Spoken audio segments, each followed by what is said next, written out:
ကျွန်တော်ရဲ့မိဟောင်းမိတ်တဲ့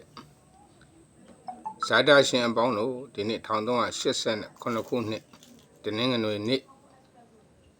အင်္ဂါသားသမီးတွေကိုဆက်လက်ဟောကြားပေးမှာဖြစ်ပါတယ်ကျွန်တော်ရဲ့ဗီဒီယိုလေးကိုစတင်ကြည့်ရှုတဲ့အချိန်ကစပြီးစိတ်ရဲ့ချမ်းသာခြင်းကိုယ်ရဲ့ကျန်းမာခြင်းနှဖျားသောဒုက္ခနဲ့ပြည့်စုံနိုင်ကြပါစေလို့ဥစွာပထမလိုက်လဲမေတ္တာပို့တာအပါတယ်အင်္ဂါသားသမီးတွေရဲ့ကံကြမ္မာအဆိုးအကောင်အကျိုးအကြောင်းနော်ဖြစ်ပေါ်လာမယ့်အနေအထားအတွက်တွင်သည်1389ခုနှစ်တစောင်းမိုးလာပြီကျော်12ရက်နေ့ကနေပြီးတော့နတော်လတလတာကာလကံကြမ္မာကိုဟောကြားပေးမှဖြစ်ပါတယ်အဲ့တော့အင်္ဂါသားသမီးတွေဟာသူတို့ရဲ့စိတ်တဲ့သဘာဝလေးတွေကနည်းနည်းလေးကြစ်ကန်လေးတွေရှိတဲ့သဘာဝကိုတွေ့ရတဲ့အယိုးများတဲ့ချီခါတဲ့ရွေးဆယ်ခြင်းနဲ့စိတ်ကလေးတွေများတာကိုလည်းတွေ့ရတယ်သူရဲ့အသက်အပိုင်းခြားရပြောမှဆိုရင်အင်္ဂါသားသမီးတွေက18နှစ်ကနေ21နှစ်တာကာလအတွက်မှာအပြောင်းအလဲတွေမြင်နေဖြစ်မလို့နဲ့မဖြစ်တဲ့အားတွေများလာတယ်ပညာရေးလူမှုရေးစီးပွားရေးကဏ္ဍတွေမှာကောင်းမွန်လိုက်ပြီးတော့အဲကောင်းမွန်မှုနောက်ွယ်မှာလည်းပဲကြာရှုံးမှုတွေဖြစ်ပေါ်လာတဲ့စိတ်ခံစားချက်ကိုဦးစားပေးတဲ့အတွက်ရအောင်မြင်သေးတယ်မအောင်မြင်ဘူး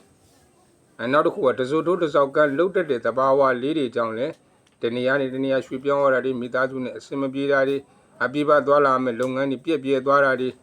အဲ့ဒီလိုအစိပ်ပိုင်းလေးတွေမကြာခဏတွေ့ကြုံရတတ်တယ်22နှစ်ကနေ28နှစ်တာကာလအတွက်မှာတော့မိမိရဲ့ရည်ရွယ်ချက်ဥတီချက်ရည်မှန်းချက်တရားနော်22နှစ်ကနေ28နှစ်ကာလမှာအသက်အပိုင်းခြားမှာရှိတဲ့အင်္ဂါသားသမီးတွေဟာရည်ရွယ်ချက်ရည်မှန်းချက်တွေမပြောက်အောင်ရည်ရွယ်ချက်ရည်မှန်းချက်တွေကိုဦးလည်းမတုံရိုင်မသွားအောင်တော်သတိထားဖို့လိုအပ်တဲ့အချိန်ဖြစ်တယ်ဒီအချိန်ဒီမှာအိမ်အောင်ရေးပြိပက္ခတွေစီဝါရေးပြိပက္ခတွေနော်ဝန်ထမ်းဖြစ်မဲ့ဆိုရင်ဝန်ထမ်းအကြီးအကဲတွေရဲ့ညှို့ညင်မှုခံရတာတွေအကိုကကိုကောင်းတဲ့လောက်ပြန်မကောင်းတာတွေတွေ့ကြုံရတဲ့အဲ့လိုတွေ့ကြုံတဲ့အစိတ်ပိုင်းမှာစိတ်ဒဏ်ရာတွေရတာမျိုးလို့တနေရာနဲ့တနေရာကိုစွန့်ခွာသွားကျင်တာမျိုးတွေအစဖြစ်လာတဲ့လုပ်ငန်းကိုင်တာတွေငါမလုပ်ချင်တော့ပါဘူးနော်စွန့်ပစ်ခြင်းနဲ့ဆန္ဒတွေဖြစ်လာတယ်သူတို့ရဲ့စိတ်ထဲမှာဘာတွေဖြစ်နေလဲဆိုတော့အရေးအကြီးဆုံးကတတိဖြစ်ချင်တယ်ဒါပေမဲ့အဲ့တတိဖြစ်နိုင်တဲ့လမ်းကိုလည်းမရတဲ့နည်းနဲ့စူးစမ်းပြီးလောက်ကင်နေတယ်လောက်ကင်တဲ့တလောက်လည်းအကျိုးပြုတဲ့အောင်မှုကတိတ်မဖြစ်ထောနာကိုတွေ့ရတယ်29နှစ်ကနေ38နှစ်ဆက်ကြားမှာတော့အသက်ကာလအပိုင်းခြားရှိတဲ့အင်္ဂါသားသမီးတွေကတော့ကောင်းမွန်တဲ့ပြည့်စုံတဲ့အစိတ်ပိုင်းတော်တွင်တစ်ခုကိုရောက်လာမယ်မိမိရည်ရွယ်ချက်ရည်မှန်းချက်တွေအောင်မြင်လာမယ်ထင်ပေါ်ကျော်စိုးမှုတွေဖြစ်လာမယ်အိုပိုင်းအိမ်ပိုင်းလုပ်ငန်းပိုင်းအစုရှေ့ရပိုင်းစတဲ့လုပ်ငန်းတွေနဲ့သူကကြီးပွားချမ်းသာတဲ့သဘာဝကိုတော့ပြန်လည်ရောက်ရှိလာမယ်39ကနေ49တာကာလအတွက်မှာအပုံမကောင်းမွန်လာမယ်ပြည့်စုံလာမယ်ဘယ်ရမယ်ဆိုပေါ့နော်ထင်တိုင်းပေါက်လာတဲ့သဘာဝကိုတော့တွေ့ကြုံရလိမ့်မယ်49နှစ်ကနေပြီးတော့59နှစ်တာကာလအတွင်းရောက်ရင်တော့ဖြင့်အကြမ်းမိုက်ချိုးတဲ့မှုတွေမတော်တဲ့စထိခဲ့အန္တရာယ်တွေအဲ့ဒါတွေတွေ့ကြုံလာတဲ့ညီကောင်တို့ကမိသားစုတွေနဲ့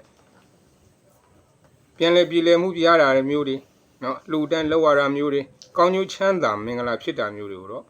တွေ့ရှိရလိမ့်မယ်59ကနေပြီးတော့69ကာလမှာတော့အခက်ခဲလေးတစ်ဖန်ပြန်တွေ့ကြုံရတဲ့ဘာဒီခက်ခဲတွေ့ကြုံရတဲ့တော့မိသားစုအတွင်းရေးတွေအမွေအနှစ်ကိစ္စတွေစာချုပ်စာတမ်းကိစ္စတွေ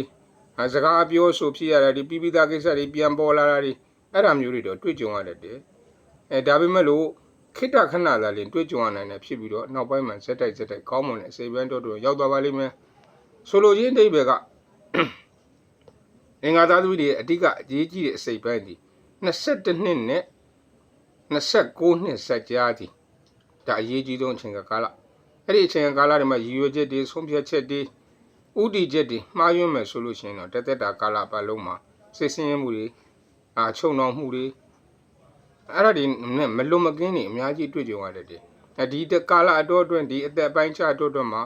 ရည်ရွယ်ချက်တွေရည်မှန်းချက်တွေဥတီချက်တွေမှန်ကန်ခဲ့မယ်ဆိုလို့ရှိရင်တော့ဖြောင်းမတည်ကြည်တဲ့ဇာတာရှင်တွေဖြစ်ပါလိမ့်မယ်လို့ဒါပြောကြရတယ်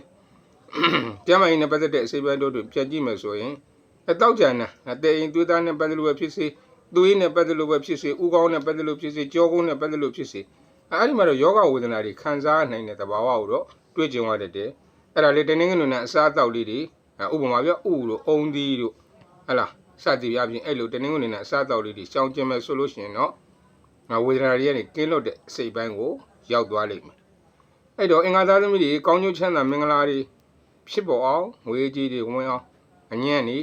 ဟလာမကောင်းမှုတွေကင်းစင်အောင်ဆိုရင်ဘာလို့တင်လဲမြတ်စွာဘုရားရှင်ကိုရောမြတ်ကိုထီးပြူတော့မဟုတ်ထီးဒါမှမဟုတ်ရှင်ဆွမ်းကြွတဲ့ယဟန်ပုံနာကိုထီးနော်ယဟန်ဆောင်ထီးပေါ့အဲ့ဒါလေးတွေကတ်လူပူဇော်ပေးမယ်ဆိုရင်ဖြင့်ဒီအညံ့လေးတွေကင်းစင်ပြီးကောင်းကျိုးချမ်းသာမင်္ဂလာအဖျားပြပြေဝပါလိမ့်မယ်လို့ဒါပြောကြအပ်ပါတယ်ဒုက္ခိအဋ္ဌနံပရိရဏန္တုတဗ္ဗေတ္တာကမ္မတကာ